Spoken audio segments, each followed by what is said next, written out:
Log on, tune in, find out. Another good idea from Cambridge. Okay, so thanks for the invitation. It's a great pleasure to be there. I will present you a joint work with Florian Mehatz and Mohamed Lemou on the modelization of gravitational systems, that is a cluster of stars, and what we want to get is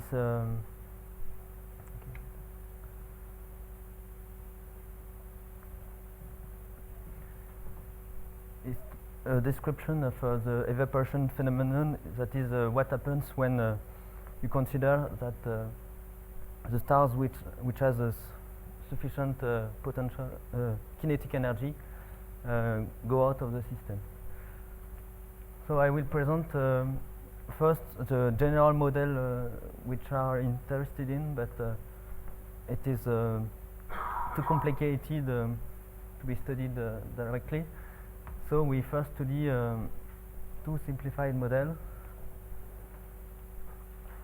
and on these two models I will show some theoretical results such as existence of solutions, and on the simplest model we have studied the asymptotic behavior, and then I will give some ideas of proof, and I will show numerical results that illustrate what we have found theoretically.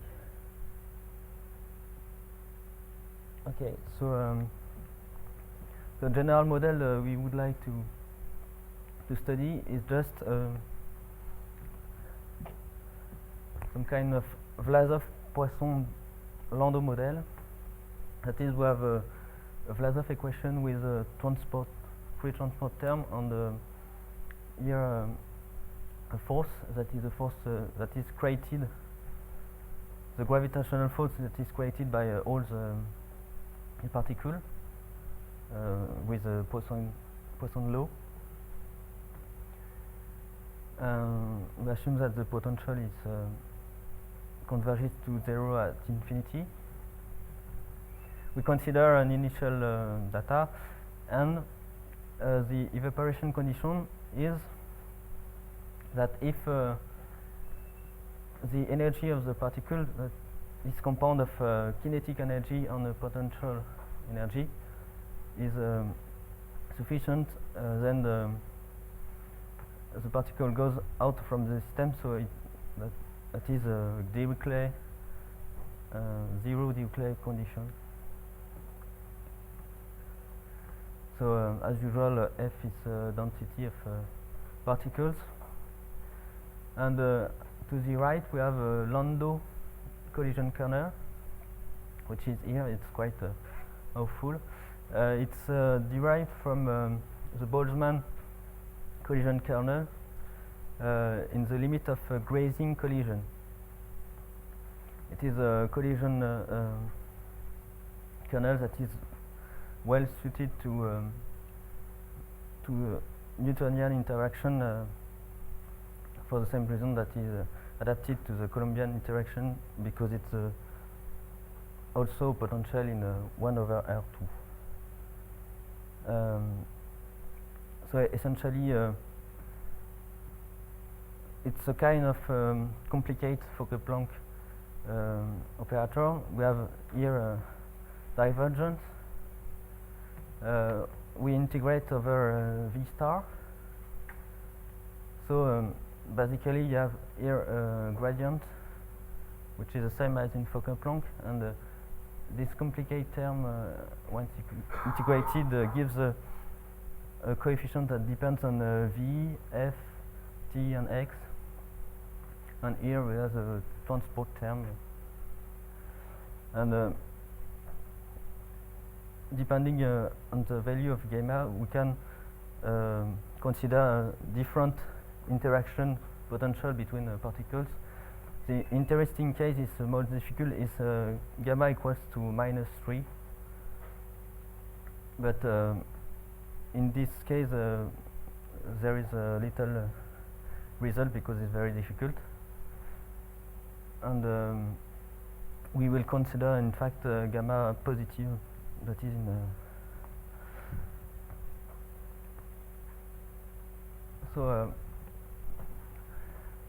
we study a more simpler model, that is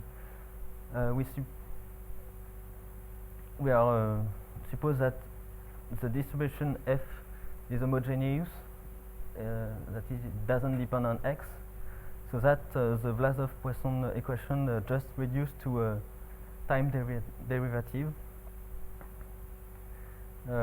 It's quite a raw approximation, but in fact we can understand more easily the dynamics in this case, and it is one step in a splitting method of resolution. This is a collision step, so it is interesting to look at this model anyway. Therefore, as there are no longer an x variable, we have to change the evaporation condition by another. We just suppose that just set a zero Dirichlet boundary condition if V is greater than a radius that depends on t, and an natural law for the radius, physical, more physical in fact, is a law given by the Virel theorem that gives the relation between the potential energy and the kinetic energy in a gravitational system. But for the analysis we will consider only a given regular radius r, whereas normally you should consider radius that depends on f, that is EF, what I call EF is the energy, it is the second moment of f, and MF is the mass, is the first moment of f. So it's really non-linear, but we are just considering a given function r.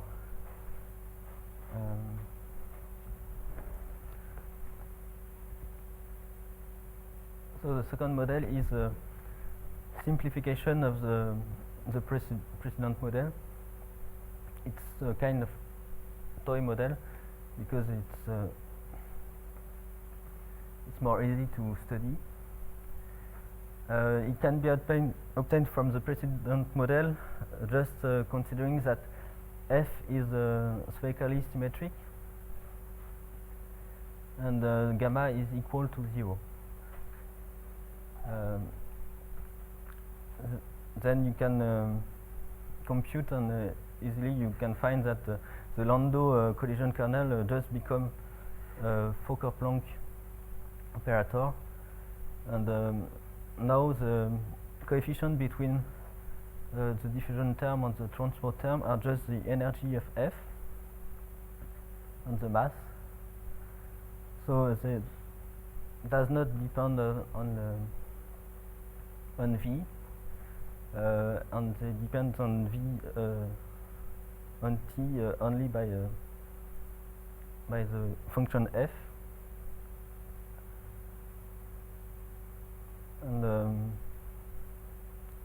last simplification, we are only considering a constant radius r. It is probably the less physical hypothesis, and the reason why the asymptotic behavior that we obtain is far from a physical result. So the result in the case of Landau model, the more with the Landau collision kernel, we have an existent result as far as the mass does not vanish. So you take initial data on the radius. The space B is Euler function. It's quite a classical space for parabolic equations. And as usual, you have a solution in you get two derivatives. Furthermore, we have a law that link mass and energy, which is a conservation law, in fact, when the radius is a constant. And in the case where R follows the Weyl theorem, we have this relation between the mass, the radius, and energy. So in fact, there is only one parameter that governs the dynamic.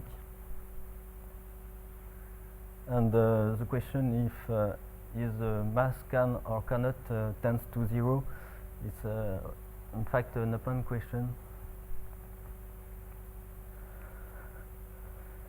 But I will explain later why it is difficult, why it is important to this condition. The second result is asymptotic behavior of the Fokker-Planck model. That is the second model.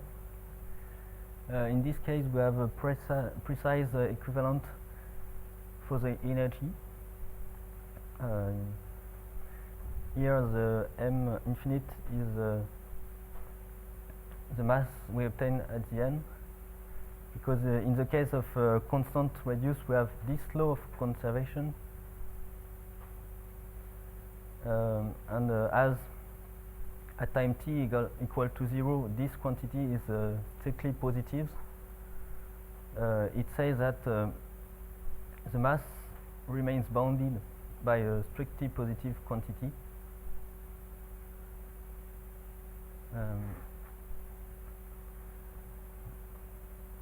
And then it converges to m infinity.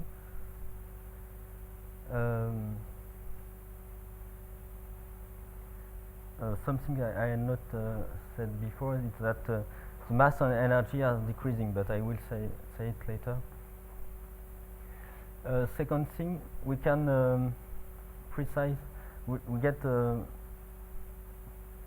profile, asymptotic profile, which is in a sort of Maxwellian,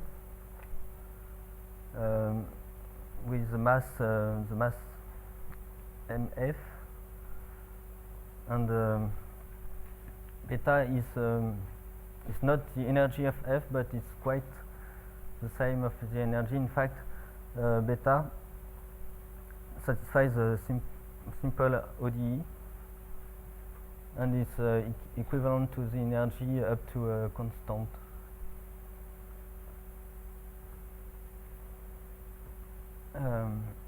So we have only an algebraic convergence to the profile, and the profile itself is converging to a Dirac mass in V. You can see that because beta is converges to 0, and then if V equals to 0, it converges to infinity, and otherwise converges to 0. So in fact, to sum up the asymptotic behavior, the density is converges to a Dirac mass with mass m infinity. That is, in the gravitational system, all the particles are freezing to the velocity 0. and the rate of convergence is very slow because it's the same rate as beta. It's in 1 over log t. So that's why what we were expected is an exponential convergence rate because it's a kind of Fokker-Planck equation, but the condition of evaporation at constant radius gives a very unnatural convergence rate. So I will give some idea of proof. First, I will compare the case of an unbounded domain that is without evaporation condition. That is exactly the Landau equation. It has been studied in a paper of Villani and De Villette.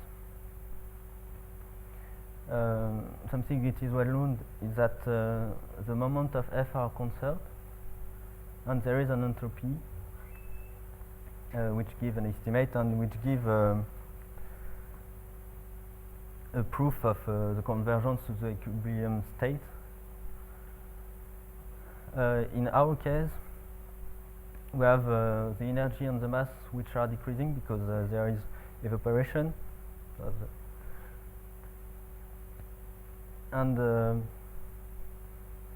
the first moment is not conserved, and we cannot use anymore the entropy. In fact, if you naively try to compute the derivative of f log f, what you obtain is a boundary term that is the integral of log f on the boundary, and on the boundary f is 0. So it's a oops. And in fact, if you compute numerically this quantity, you can see that it is not increasing. And in a physical point of view, it's quite intuitive because the state of the final equilibrium state at which we arrive at the end is totally determined. We know every velocity of each particle, so it's quite intuitive that the entropy cannot decrease. But what makes the thing work is we have a L infinite estimate that comes from the fact that we are on a bounded domain, and we have used the fact that gamma is positive.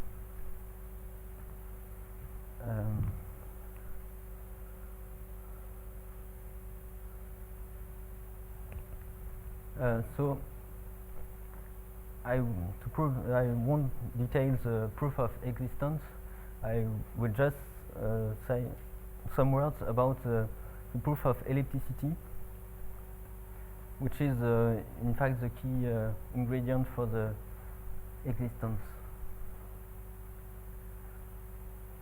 The fact we are on a bounded domain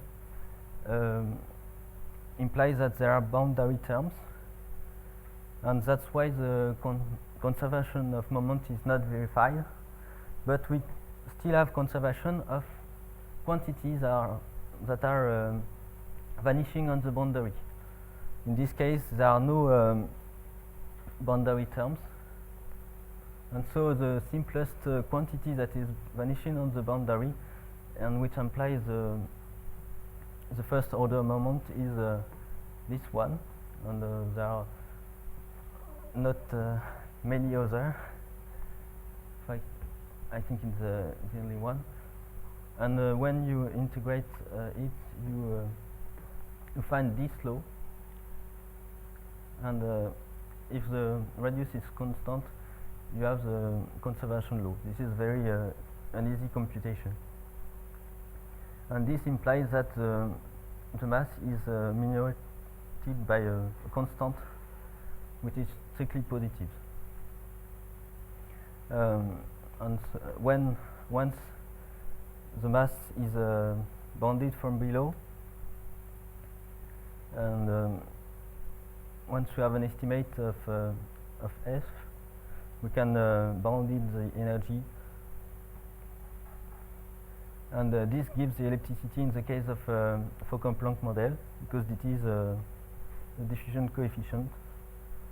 In the case of Landau model, it's not quite more difficult. It is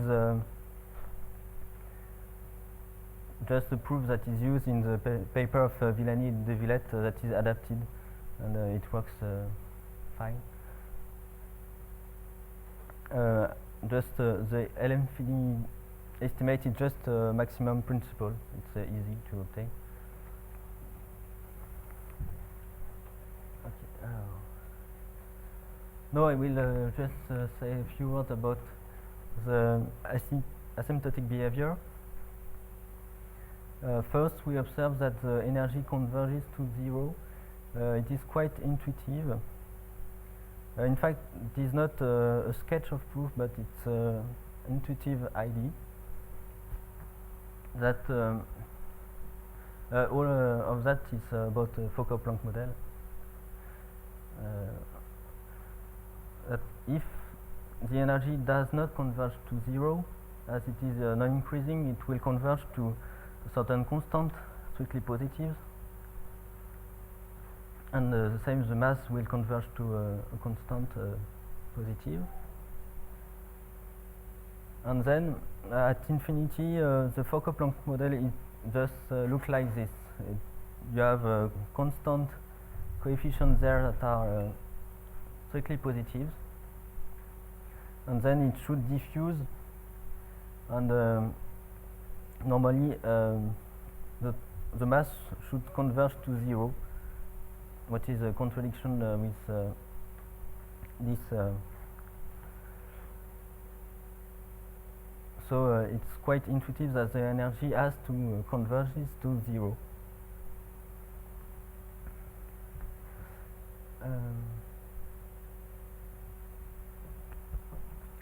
Then we can look further at the energy. You just compute the derivative of the energy. It gives you a boundary term that involves the energy because it's the diffusion coefficient, and the normal derivative of F at the boundary. So we had to then you have a simplest relation. You just have to integrate this relation, and it gives a relation in the energy in function of the normal derivative. So we have to estimate precisely how the normal derivative behave to have the behavior of the energy. What we have done is we have constructed a super solution of that vanishes on the boundary. Like that, we can estimate on the normal derivative, and then we could prove that it converges to zero. And that's the first time that we have seen that the energy can't decrease as an exponential. It's easy to see because if this quantity converges to zero, the exponent of the exponential just degenerate, and you see that it can't decrease exponentially.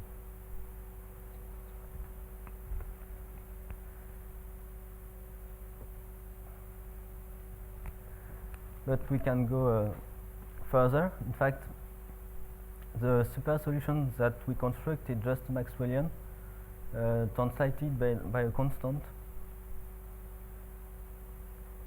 because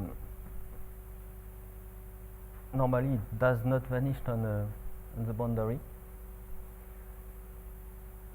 And when you are looking at the conditions that are needed to have a super solution, you find this ODE that must be verified by the parameter beta. Then you just make a small study of this ODE. It gives an equivalent of beta.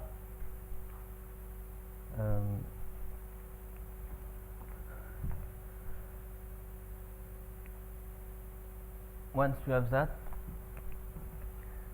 you have a precise estimate of the normal derivative of f. So you just, which is a function of the energy. And then you just have to put this estimate in this formula, and then you have an estimate of the energy in function of the energy. So what you obtain is a differential inequality on the energy. This gives, after some calculation, the equivalent. In fact, the idea of the slow decreasing rate is just that when the matter evaporates, the energy decreases, and the energy is just the diffusion coefficient. So the diffusion is slow, and there is a cycle, so that the decrease is very slow.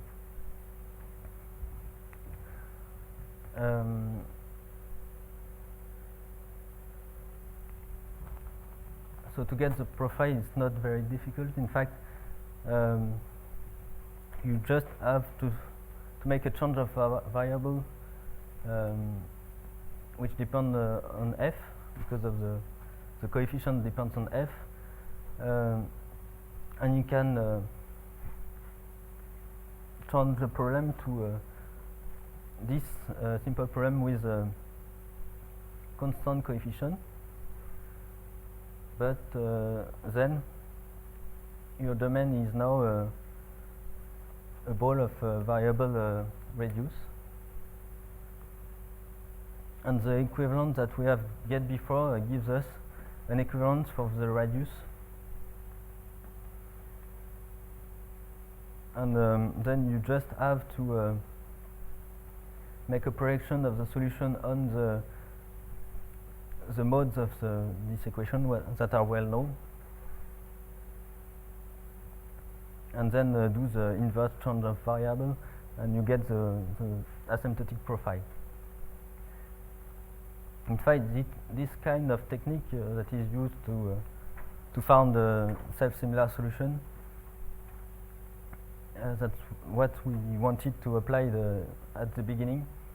But we had to make more work to find the behavior of the radius. So that's all for the theoretical result. So we have used a numerical conservative scheme to illustrate this result. In fact, we needed it was conservative to reproduce the behavior of the equation. If you use a simple scheme, it will simulate just a simple Fokker-Planck, and we won't observe the conversion to a Dirac. Here we can prove that the scheme does converge to a discrete Dirac. And what we get, that is the case of the Fokker-Planck model. I start from this, and very slowly it converges to a Dirac, but in fact we can't observe the convergence to a Dirac because it's very, very, very slow. But what we can observe is I draw the profile here, and we can observe that solution is very close to the profile, and we can look at the error in L1 norm, that is a log-log graph, and we see that there is an algebraic convergence of the euro that confirms the theoretical result. In fact, we succeed in convergence to the Dirac if we get a very, very low velocity step, because otherwise it takes too much time. And the last thing that we try is just compute the solution is a physical case that is gamma equals to -3 and the physical law for the radius. And what it seems to be observed is that the mass converges to 0. Here, in fact, its value it's related to the velocity steps. So each time you decrease the velocity step, it decreases. So it seems that the mass will converge to 0 at this point, but we don't have proved anything. And so what we want to look after, it's just the other term in the equation, that is the Vlasov transport equation, and perhaps look at dynamical models. So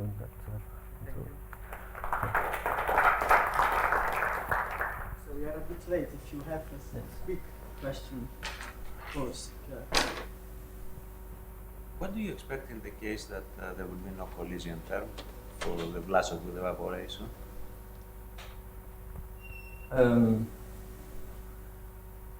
For the moment, the problem will be difficult to define exactly the evaporation condition. You can you have a characteristic, and you have the problem that the characteristic can go out and even go in the system. So to construct a solution, it's better to define an evaporation that it depends on the characteristic. So it's very bizarre, and for the moment we do not have the intuition of that. Okay, so thank you again for the